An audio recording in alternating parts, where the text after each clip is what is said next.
একটা খুশির খবর একটাও যেন আজ সকালে করিমগঞ্জ পুলিশ, শ্রীভূমি পুলিশ, কুখ্যাত আসামি ফাতেহাকান্দি মব ভায়োলেন্সের যে একজন গুরুত্ব আসামি, তার নাম হলো বিক্রম সিনহা, আজ সকালে গ্রেপ্তার হয়েছে।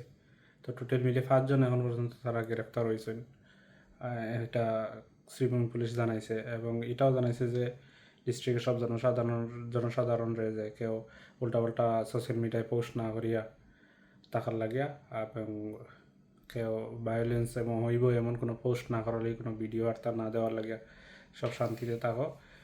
প্রশাসন অবশ্যই স্ট্রংলি অ্যাকশন নেয় এবং নিব।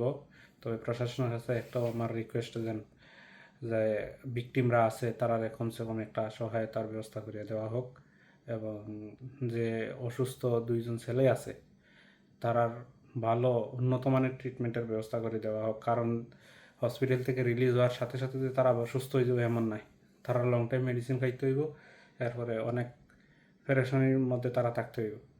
তো তারার একটা কম্পনসেশন মিলিয়ে দেওয়ার দরকার হোক, মতলব দেওয়াটা ভালো হয় আমার মতে। এবং পুরো ডিস্ট্রিক্টের সব মানুষকে শান্ত শৃঙ্খলভাবে থাকো এবং সব ভালো থাকো, সুস্থ থাকো সবাই, যাতে এরকম আর গুজবের মধ্যে পড়িও না যে পুলিশ প্রশাসন কাম করেন না, এরকম চিন্তাভাবনা মাথায় নিয়ে না, পুলিশ প্রশাসন ভালোভাবে কাজ করে এবং সঠিকভাবে কাজ করে। ধন্যবাদ।